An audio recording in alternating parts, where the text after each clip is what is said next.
Hi, welcome to College Week Live's series, and we're going to be talking today about college readiness in the Facebook era. Before we get started, a couple of housekeeping things. My name is Daryl Sampson, and I'm a resource counselor with Fairfax County Public Schools. And what does a resource counselor do? I work with K-12 school counselors within Fairfax County, working on professional development and supporting curriculum for all of the school counselors. Thank you for joining us today for the third webinar in the College Week Live Professional Development Series. We hope this session will be valuable for helping you prepare your students for college success. Please note that in order to receive hours towards your CEUs or continuing education units, you must complete the brief survey at the end of this presentation. You can do so in the question box directly below where I'm appearing on your screen. We'll answer as many as we can at the end of the presentation.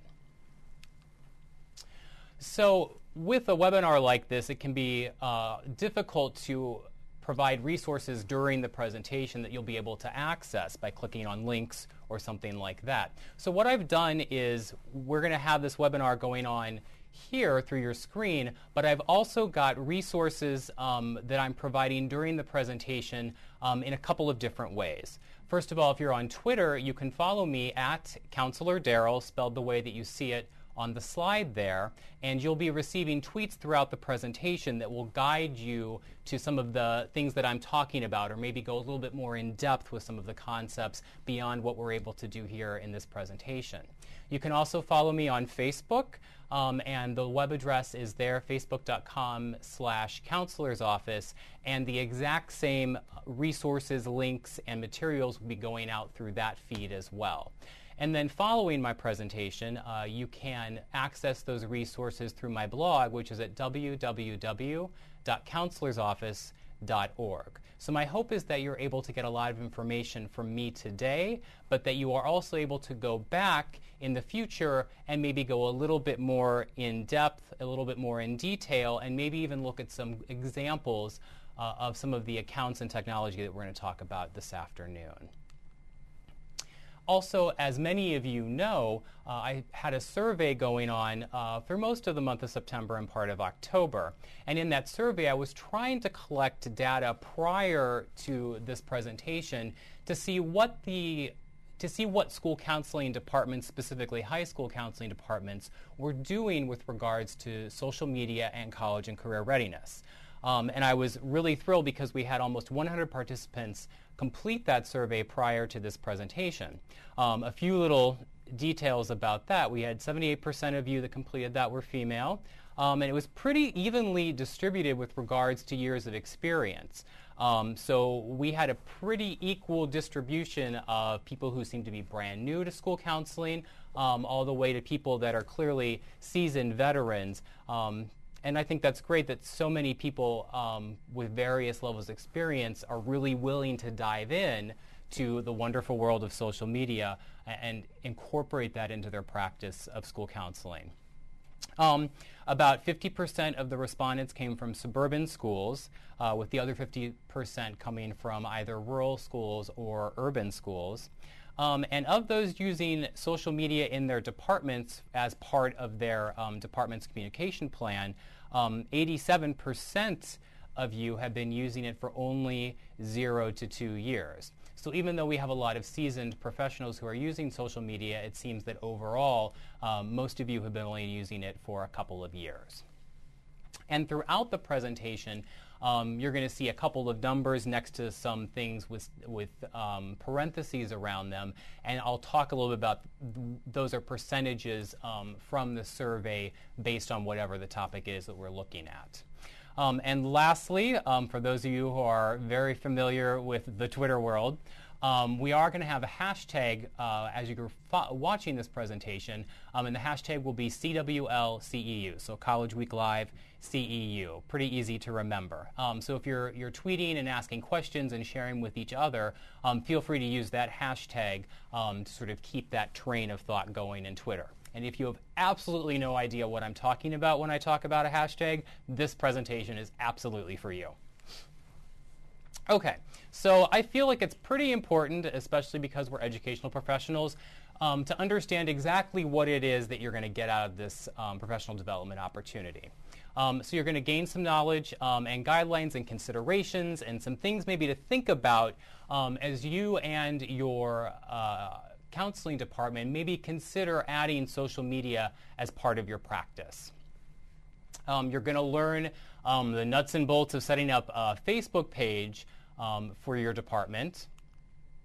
You're going to learn the basics of setting up a Twitter account for your department. And we'll touch a little bit on maybe blogging for your department. And it's a little bit different than the Facebook and Twitter, sort of the mainstream social media.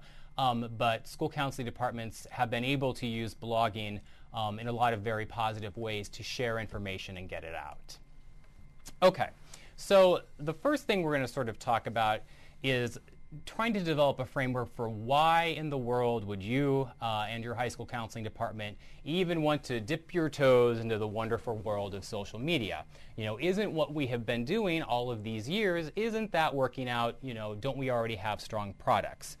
And the answer is yes. I think that school counseling, especially in the last 15 or 20 years, with the development of the Ask a National model and schools moving towards RAMP and really building in to the fabric of a school with developing a comprehensive school counseling program, I think we are doing a really good job. I think we do provide a lot of resources to our students and families around college and career readiness and helping them to move towards strong post-secondary outcomes, and whether that be a traditional four-year college, a two-year school, the military, or the world of work. But at the same time, I think as professionals, we need to acknowledge that the old delivery model that we've had for all these years is changing. And when I speak about the old delivery model, I'm really talking about this idea that we will provide all of these different opportunities and different resources, and then we're going to, let people know that we have these resources, and then we're going to expect the students and the families that they're going to come to us for those resources. And again, I think that's changing. We live in a much more mobile society. We live in a society where people expect to be able to, within a few clicks of a mouse or through a quick swish through their news feed in Facebook or in Twitter, that they're going to be able to get the information that they need. In other words, I think we're moving to a model where people are expecting us to be able to tailor and give information to them.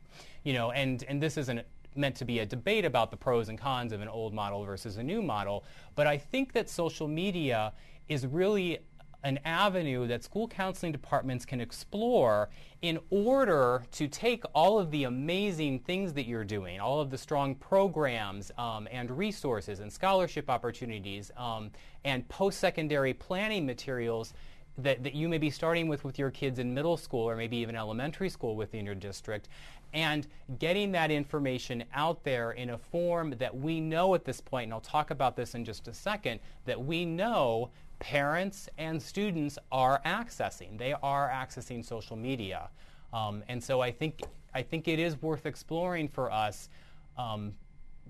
putting our material and our resources out there in those forms with the hopes that more of our families and students will be able to access them. So, in my work within the school district that I'm in, I hear from a lot of counselors and directors of student services, and anecdotally, people are concerned about the attendance at parent presentations. Again, the old model was at some point you would have maybe a junior parent night, and you would provide a lot of information about what your school counselors would be able to provide with regards to helping meet the students' needs for helping to choose a path that they're going to take after high school. And then you might have some resources. You might talk about financial aid and things like that.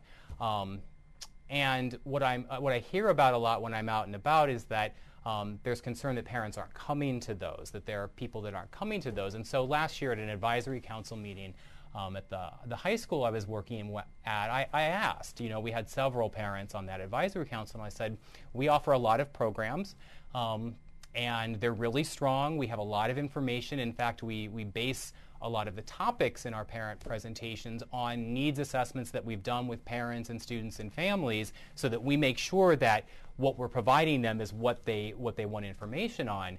And the parents said, we're busy, we're running around, trying to keep up with the kids, and going to sporting events, and sometimes you have to choose between coming to a junior parent night and their child's soccer game, and then another child's volleyball practice, and that it's just more and more difficult in this increasingly busy society to always be able to set aside time to make those presentations. So again, I think that we can turn to and reach out to our families through social media as maybe a way of helping to bridge that gap of maybe so that they can access the information maybe when they have time and they are able to access the information, versus us providing it only once, and then if they are unable to make that, then they're not going to be able to get that.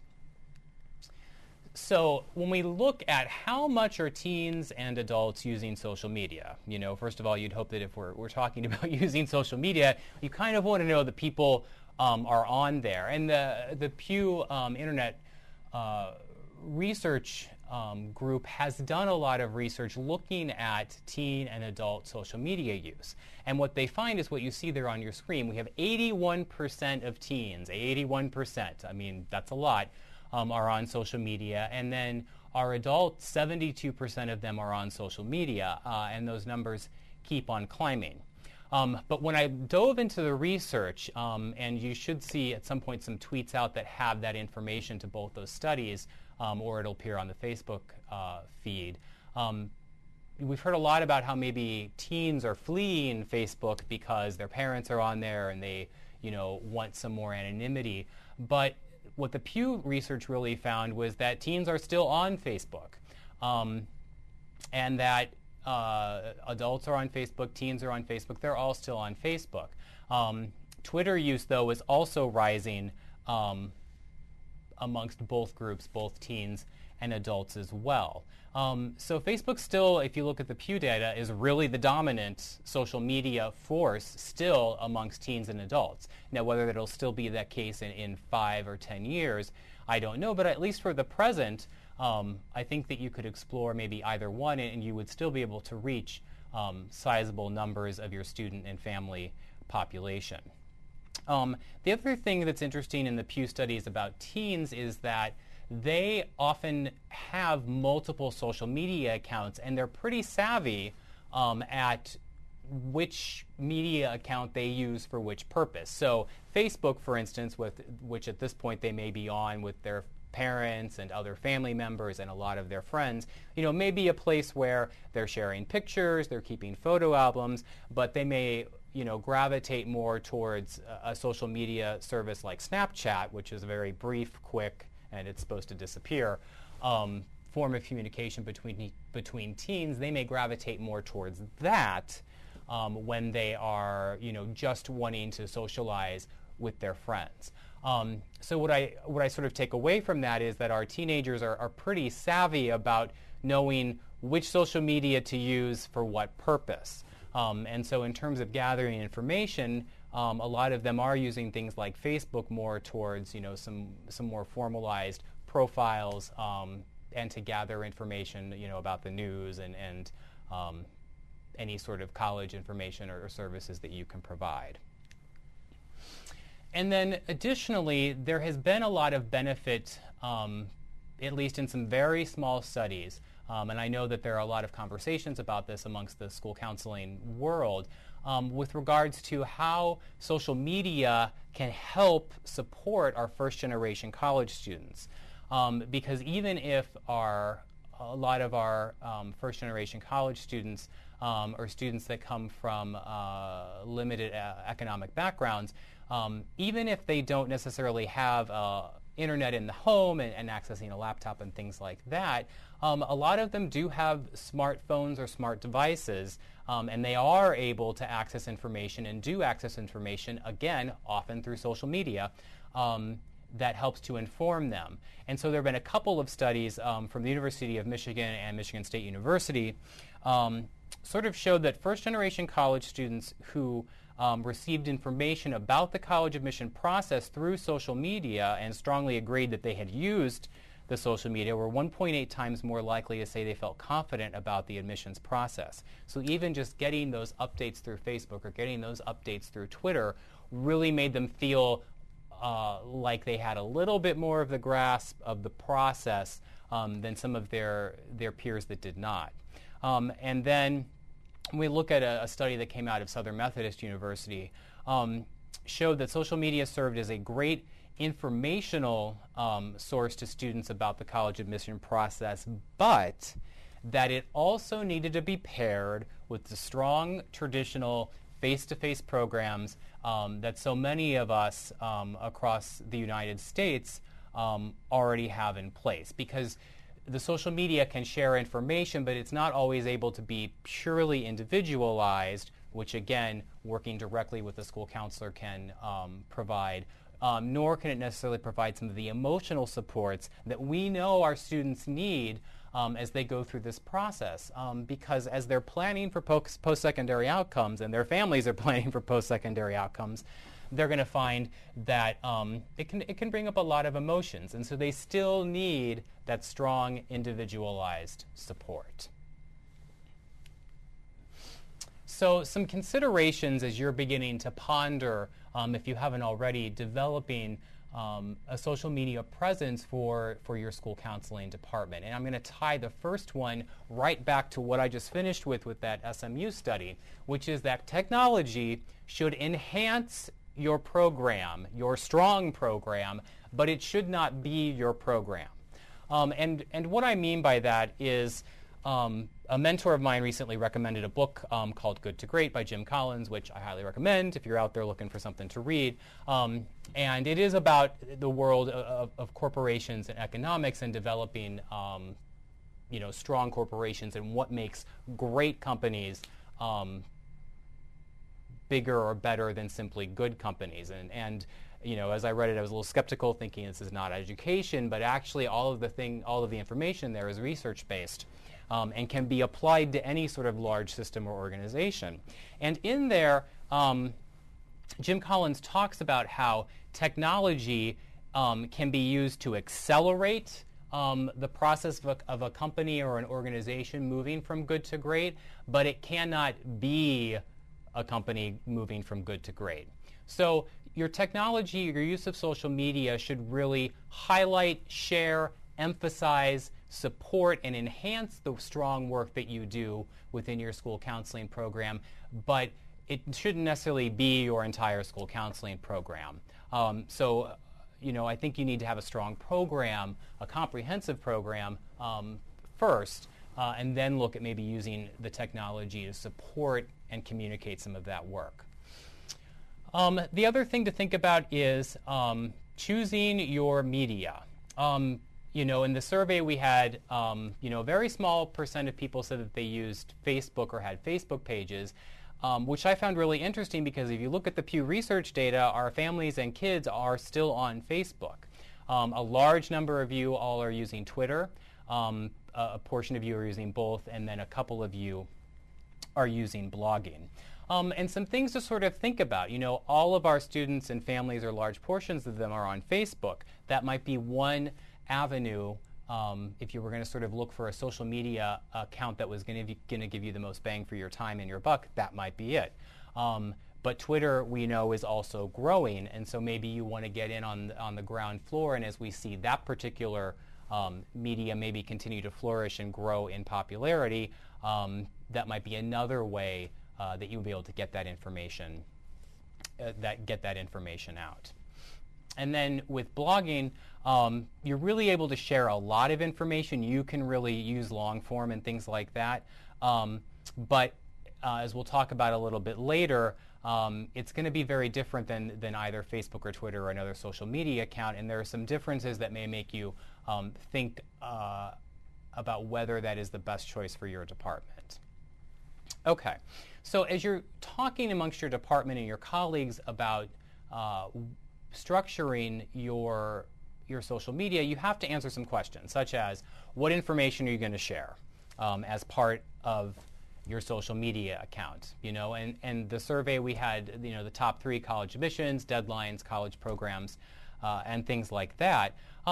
But even more, when you look at information, are you going to share only school events versus community events? Because if you open things up to also sharing community events, then that adds to the amount of information that you're trying to work through and then process and then get out to your stakeholders.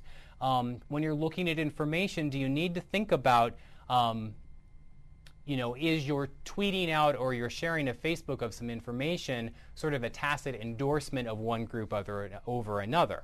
If you only share information from College Board but never share information from ACT or from this new organization Fair Test, does that mean that you might be perceived as being biased towards College Board? And I don't have the answer for you, but I think that some of those questions are worth asking as your department is trying to move forward. You need to think about how often you're going to share information to stay relevant and to have people sort of continue to see and know that you're a presence in social media. You do have to be sharing information on a somewhat regular basis. And as a department, and that could simply be once or twice a day or 4 or 5 times a week, but as a department you kind of need to determine how much you're going to be sharing all of that information. You need to think about who's going to manage those accounts. And then again, most of you said that it was one person managing your accounts, for those of you that have social media accounts as part of your process. And then large portions of you said that it was the school council or school counselors that were in charge of managing that information, going through that information, and making sure that that got out. But will that work for you in your department? Is that overwhelming for one person? Or if that one person who's really tech savvy leaves, then will that social media presence then dissipate because no one else is there to pick up the slack? Again, things to consider. And then I would say probably one of the biggest things you need to think about is privacy. And Facebook certainly has a lot of privacy settings that you can access, but also Twitter. But there are some ethical considerations here if students communicate with your account directly and share some concerning information. You're probably it's incumbent upon you to act on that information, and so you want to have a conversation about who's monitoring the accounts, what privacy settings are we going to have, so that maybe it's really just a news feed source that's coming out of you where you're just sharing information and where nobody really is able to communicate individually back, or you refer people more if they have individual questions to meet with a school counseling professional in person. And all of this information, all of these concepts can be applied to middle school and elementary school uses of social media as well, especially with regards to college and career readiness, just that this focus was really looking more at high school. Okay, so additional considerations are collaboration to me is key because you need to get the word out there for a couple of reasons as to why you are using the social media.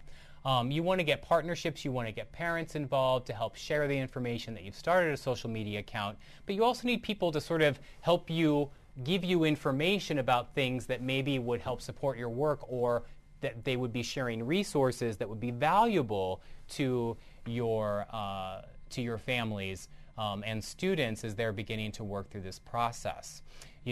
I also think it's a really strong idea, and a lot of you had done this, where you are talking about setting up this account and sort of what your process is going to be for vetting information and sharing information with your school administration, because all school administrators want to be kept in the know about such things and probably even want to be part of the development of using social media as a communication tool for your school counseling program, but also perhaps for events that the school offers as well. Okay, so talked a lot about why you should consider doing social media, I've talked a lot about things you should think about as a department before social media. So let's take a quick look at how the basics of how you might set up some of these social media accounts. Okay, so with Facebook, you're going to start at facebook.com/pages/create.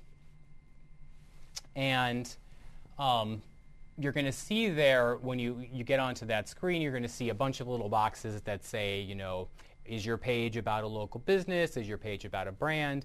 And, you know, for me, I think that the most fitting box on there is going to be company, organization, or institution. And when you click on that, you're going to get a prompt that's going to lead you to a menu that you can then list it. It's an education website. And at that point, you're going to want to enter the name of your school counseling department. Okay, so in order to set up a Facebook page, and this is again where you're going to have some conversations with the other people in your department or administration within your department, you're going to need to have a Facebook account of some kind. So one choice is for you to create the page using one of your own, but you know, for some people probably aren't comfortable with that per se, you know, tying a personal social media account to a page. And even though they're pretty distinct and separated in terms of, you know, it's not that somebody can then, if they like a page that you have, that they can go back and start looking at your personal social media account. That you may want to instead create a business account, and you can do that through the prompts that Facebook has as you're setting up this particular Facebook account. Okay. And then you're going to follow the prompts once you've entered the information in about your Facebook account. You're going to enter information about your page, a little bit of a blurb as to what the purpose of the page is, who's writing the page, and then you want to link it to your regular school counseling website, and I would strongly recommend that. So as people are getting information in their feed, if they wanted to, they could link back and go see whatever your standard student services or school counseling department's page is. And then this last part, create the latter part of your Facebook web address. So for example, my Facebook page for my blog is www.facebook.com/counselor's office, because my blog is called From the Counselor's Office. You really want to make sure that that last little bit of your Facebook page web address very easily links to your school counseling department, so that when people can remember it more easily or search for it more easily when they're looking for you on Facebook.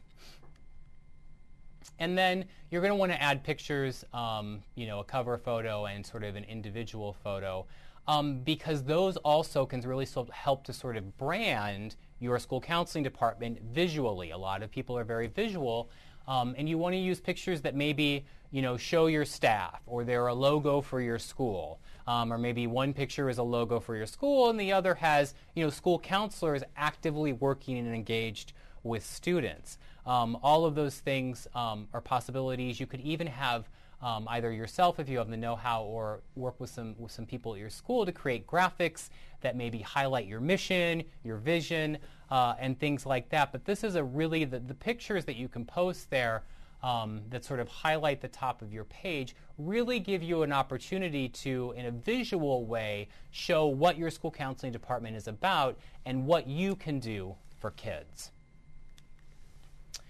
There is going to be some questions about advertisements on your Facebook page. You do not have to link your account or link your Facebook page to an account that will then work for advertising, unless, you know, in your discussions with your administration, unless for some reason that has been part of your plan. But for the most part, you're gonna skip that, and you are able to do that. And then if you look at, you know, the settings, you'll see this screen when you get to the page. You can click on Edit Page and then click on the Add Settings, and here is where you can really begin to tweak and set up some parameters for your page. And I would definitely recommend that you look at this list over here, you know, in terms of who can read your posts, who can comment on your posts is a big one. Do you want students being able to make individual comments And that could be used as a way to engage more with your student body, but there also could be concerns if something is shared late in the evening about how you would be able, and it's concerning about some concerning behaviors about kids, how you would then act upon that based on the fact that it was well after school hours. So those are some considerations, and that goes for the messages, who can tag you. There is a profanity filter for part of pages, and then replies in terms of who can reply to comments. So again, I think it is worth looking at all of those categories and then as a department deciding what works best for you and your school, your department, based on some of those ethical considerations.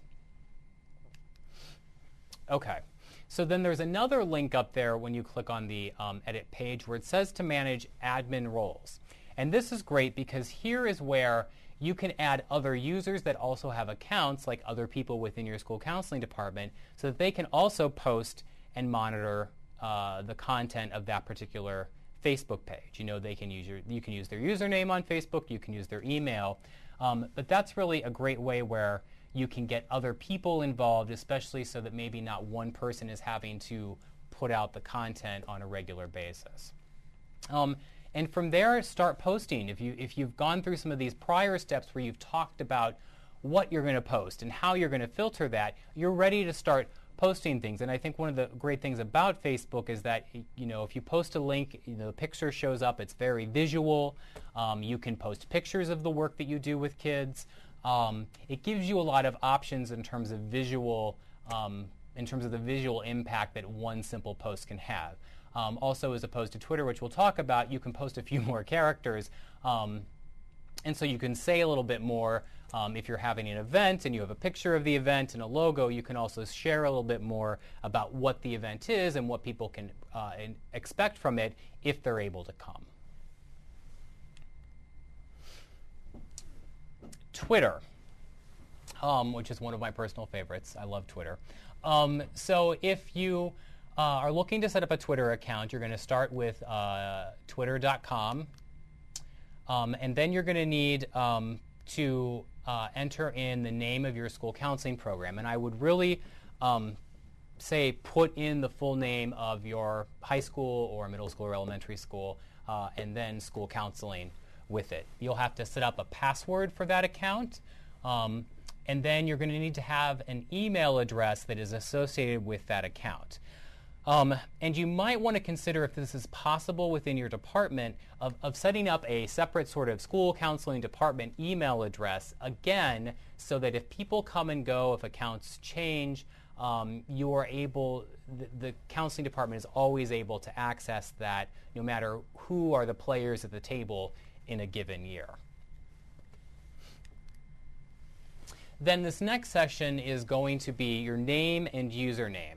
And my sort of thoughts on this are that you should try to make them as close to each other as possible. You don't get as many characters with your username, but for instance, I entered, as you can see on the screen, this non-existent high school counseling program is sort of the long form name, and then my username would be NEHSSC, which is sort of just an abbreviation. But again, when people are looking for you, when people are trying to remember you, they are more able to immediately link your username as you see it on Twitter with your full name. Okay, so then Twitter very nicely gives you a little bit of a tutorial as you walk through setting your account. So it's pretty user-friendly.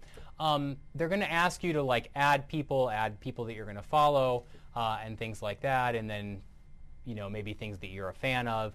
And for most of them, please note that you can scroll down the bottom of the screen and hit skip if you want to move on and don't really want to continue to follow the people that they're putting out there. Additionally, you're going to be able to add some pictures. And not unlike the Facebook page, I would really recommend that you put some visual artwork in there, photos or logos that are immediately visually going to link the student or the family with your school and with your program. Now, if you're going in and you just start looking at changing some of the settings and things like that, you're going to click at a little wheel that's going to be at the top of your screen, and that's going to allow you to edit the profile. And here you can change the photos if you need to. Here is where you can add your, again, school counseling website, which I would highly recommend because that way people can click it to access more information. And then you're going to want to add some identifying information. You know, who are you? What is this account about? Sharing college and career information or sharing information from, you know, the non-existent high school counseling website. You could even, if you're already familiar with hashtags, you might want to add some hashtags because if people start searching by a hashtag, you're going to come up in that search a little bit more quickly than if you didn't have there. You can also, again, not unlike the Facebook page, think about adding a piece of your mission or your vision statement. Continuing along with the Twitter setup, you're going to get into the security and privacy settings for Twitter. And Twitter, this is a big difference between Twitter and Facebook. Twitter, you know, with a few minor nuances, is really set up to be either all your stuff is kind of out there, or you're going to click it as basically private, but then only people that you say can see it, and then you're approving people on a regular basis that they can see that. And so most people in most school accounts that I've looked at really do have a public setting. They have everything sort of available to their students and families sort of out there in the mainstream. Again, there is a way that people can contact you directly through Twitter through a direct message. It is not seen in the public Twitter feed, but this is, again, something where you're going to have some conversations, I think, with your department around what happens if a student or someone emails or sends a direct message through your school counseling Twitter account with concerning information. Who's responsible for, you know, checking that on a regular basis, and then what would your procedure be if you did receive some information that was concerning? How would you then act upon that? And then it's important to explore the rest of your settings because there can be advertising components. You can have email preferences in there. You can have password protections that you can put in on there so that people can't hack into your Twitter account. So there's a lot of things in there that you can play with a little bit to, again, make it work best for your department within your particular school culture. Okay, so you get all of that set up in your Twitter account, and then you are ready to start tweeting. And then the question becomes, what exactly is a tweet? Tweets are short messages, 140 characters total. And one of the real strengths of Twitter is that it forces you as a department or as a person who's tweeting to find a way to very succinctly encapsulate your message and get it out there so that it's really at the heart of what you want to share. And that makes it easier for people who are scanning to be able to read something very quickly and determine for themselves whether that's applicable to them in their lives or whether it's not so applicable. And you're able to, in Twitter, to link websites and URLs, and those will count to some of your 140 characters, but not all of them, even if they're long.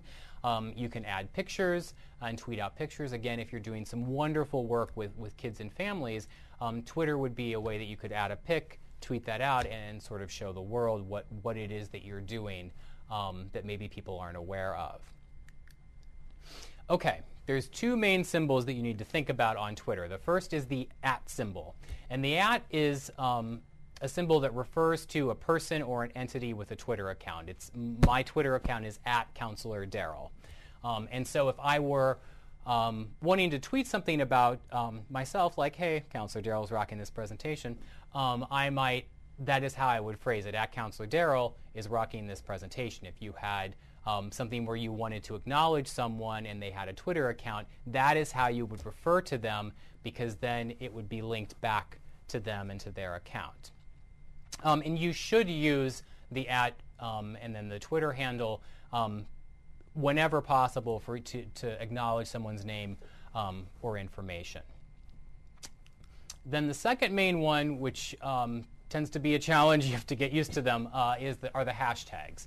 And the hashtags really are a way that Twitter categorizes information, and you can search by hashtags, and then you will get all of any tweets that have been written with that hashtag. You'll be able to see those.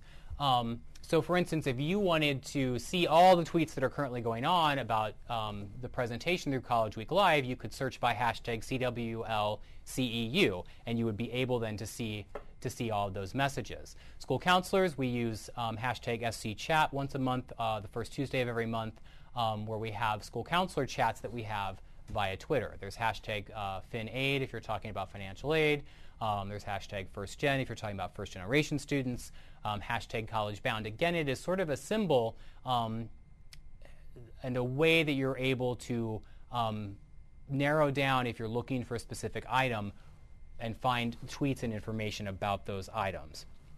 I would recommend that you create a hashtag for your school counseling department so that you have some sort of fun thing that you can get hopefully out in the kids and out in the community that people are like, oh, hashtag non-existent high school. It could be hashtag any rocks or hashtag any college, something like that, where people know that they can put that hashtag in and get information about college at your particular high school. Okay, blogging. Blogging is really a great way for school counseling departments to have a central location maybe where they keep information. And blogging is really great because it's a longer form. Like you're able to write essays or write lists of top 10 lists or the 5 things that all sophomores should be doing this month to get ready for college. And you could write a longer post and then post that. And because blogs have web addresses, this would be a central location for you to house, some of the things that your department's creating. You could be linking it to other things that other blogs or other people have posted. You could share articles through it. And you could highlight events that are coming up within your blog.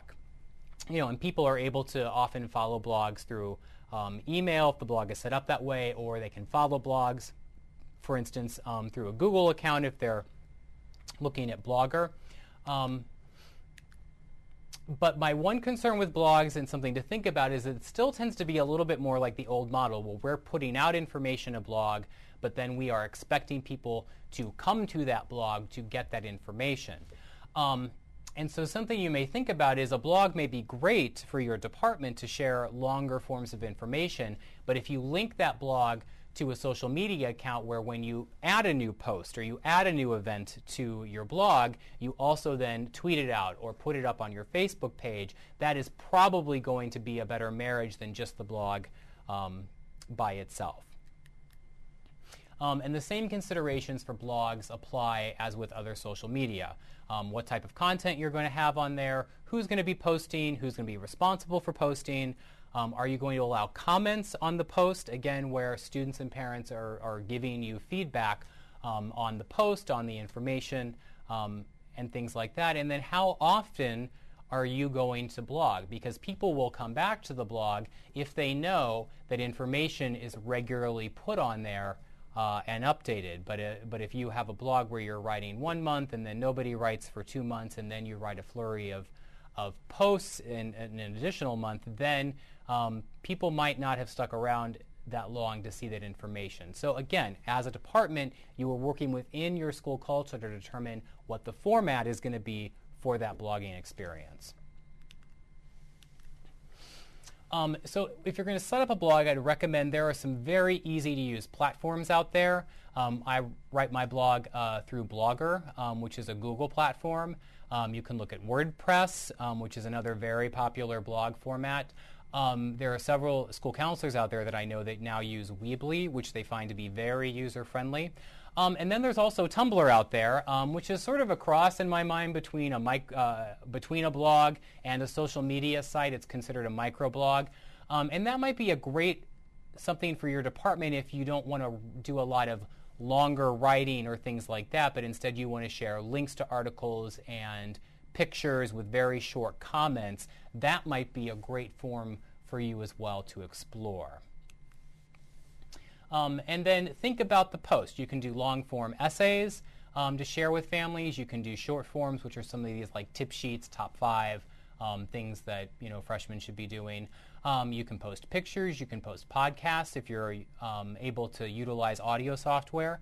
And you can post videos or video casts. One of the great things about blogs is it's really open to you to use whatever strengths you have within your school counseling department, whether you have people that are strong writers, whether you have people that are really great with graphics and maybe infographics and photos, or whether you have people that are great editing audio and video content.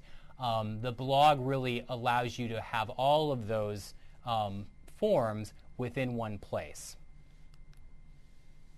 So as we're moving down and kind of wrapping up here as we get to some questions here in a few minutes, some things that I wanted to sort of highlight in reflection.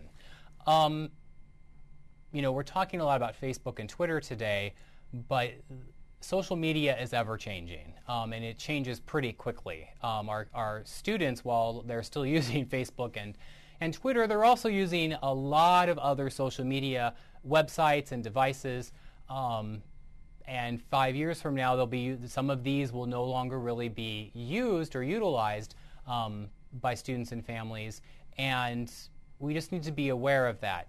And oftentimes, for better or for worse, we as adults are often behind what the kids are using themselves. And so we need to think about social media where we have to balance not jumping on to every quick fad that comes out there, with the need to also remain relevant to the lives of our students and families. And I think that's really the key is, if we look out there, Facebook and Twitter, there's a large, research shows that a large bank of adults and a large bank of students are on one or both of those social media platforms. For right now, they're probably great ones to go with. Some of these other things that are still sort of starting up and catching on, it may be worth waiting a little bit to see if they continue to flourish, and then it may be time to explore using those. And we just have to balance that because, we're very busy people, and we need to make sure that what we're doing and the formats that we're using are giving us the most bang for our time and our efforts that we're putting into it. We need to look at collecting data. When I sent out the survey that I talked about at the beginning, I asked a question about had people collected data on their social media accounts and how effective they were, and did parents and students use them, did parents and students like them, and only 6% of the respondents answered that they had collected data perhaps through a survey to sort of see, or analytics, you're able to do that, to sort of see how many people were using it, if they thought that the information being shared through the social media account was beneficial. There's not a lot of information out there, and I think that as a school counseling community, we would want to know that the time and effort in putting these accounts together and then making sure that we share regular information through those accounts, we want to know that time is well spent. So I really would challenge all of you who are either currently using social media accounts for your departments or thinking about using social media accounts for your departments to consider collecting at least some basic survey data for action research, just to share with the community at large, so that we can really begin to measure the impact of counseling departments using this format to enhance the strong work that they're already doing. We need to think about sharing the wealth in terms of our social media accounts, because I think that the survey data that I got showed that a lot of people are really doing this in silos, like it's really one person kind of running that show. And you really want to try to get everybody in your department to contribute in some way. It may not be the same way. People may be very comfortable contributing content, but they don't want to actually go in and put it together, whereas some people might be very comfortable manipulating the social media accounts, but don't always want to have to be the one also developing the content. So looking as teams as to ways that you can share some of those responsibilities. And then using the tools that are provided. For some people, you might want to consider using a scheduler. You can actually schedule, like I did for the presentation today with my Facebook and Twitter accounts. You can schedule information through a site called Hootsuite. or a site called TweetDeck, and then schedule information so that you may sit down one afternoon and put together all of the tweets for the next week, or put together all the information for your Facebook page for the next week. But then once you've done that, it's been scheduled, and then you don't have to worry about it going out. You don't have to necessarily log into the account every day. You can simply do it in one sitting, and then the information is shared automatically. And then I sort of want to leave you again with the thought that your technology use and use of social media should enhance the strong work that you already do. It should enhance a data-driven, comprehensive school counseling program, and support it and help to communicate with your stakeholders more about the resources that you provide and the individual work that you do with kids with regards to post-secondary planning. It should not, however, be the way that you deliver your entire program. So again, think about technology not as a whole separate thing, but something that can really support the work that you're already doing. We all provide a lot of strong services to kids and families, and this is just another way that we can connect what we do directly to them. Okay, so now we're going to take a second and look at some of the questions that you've provided as we've gone through this presentation. So looking here at some of the questions. I have to scan these for a second, my apologies.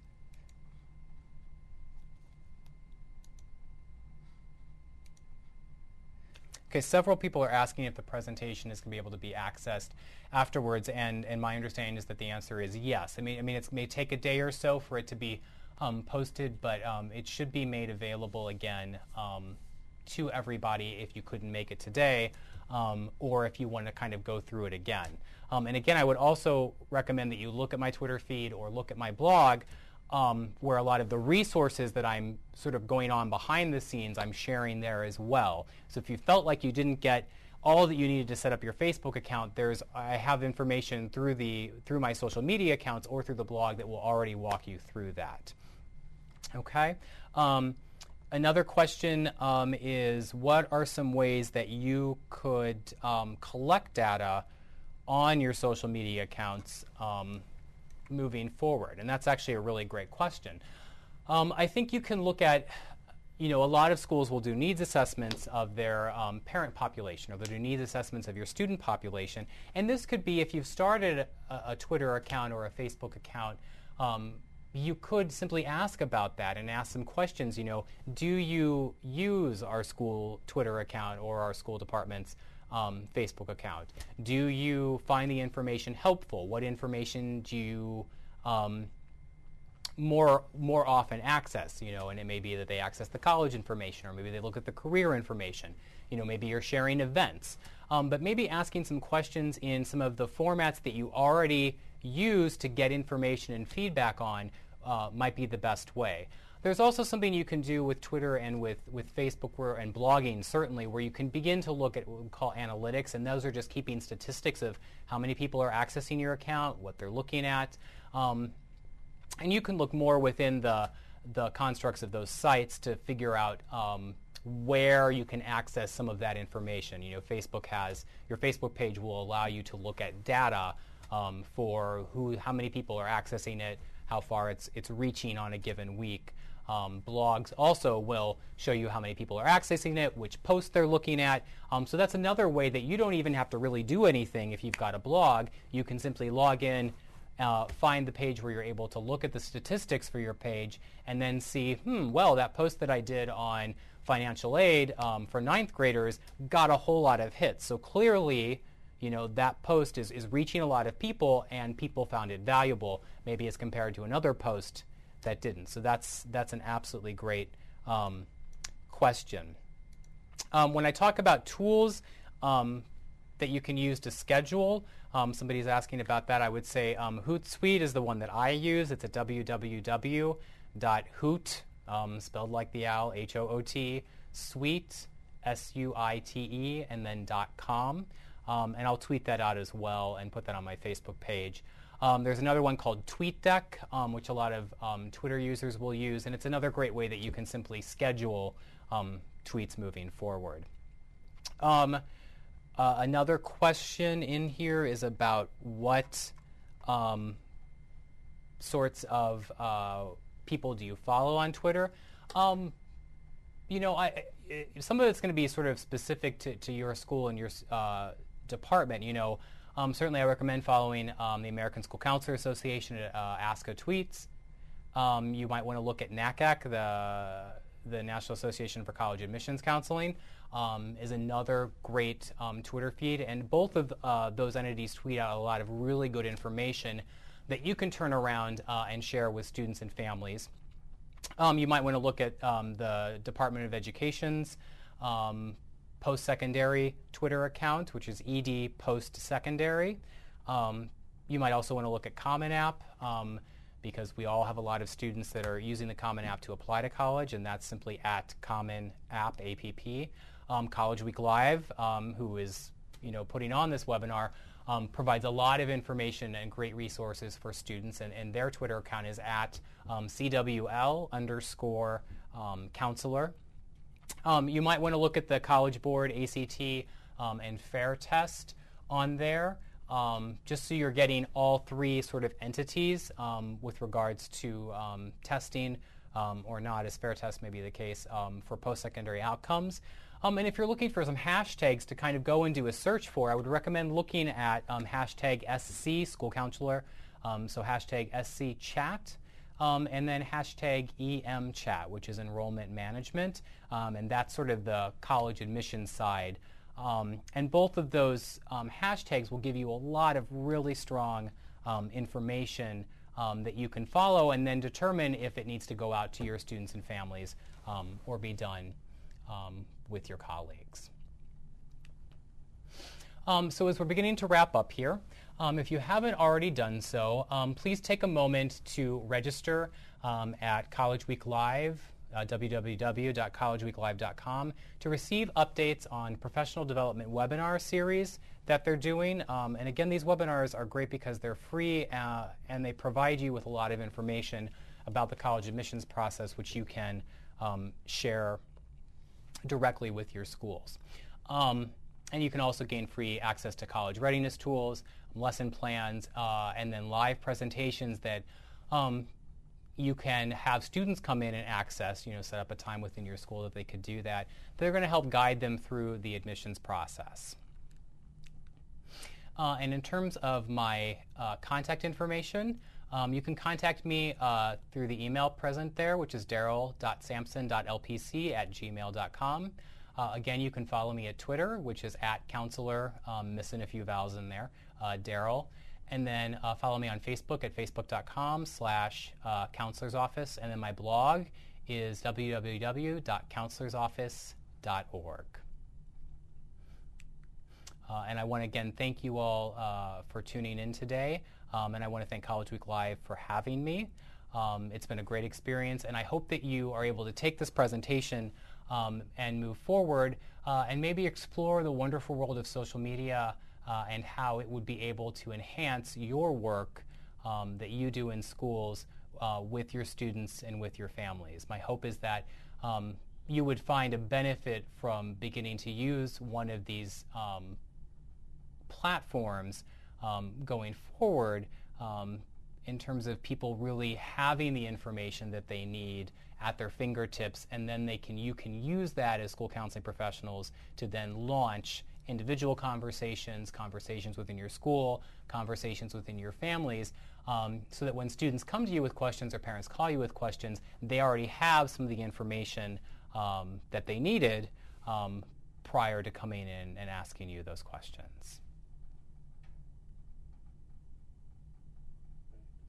Okay, thank you again, and we're signing off. Take care, have a great afternoon.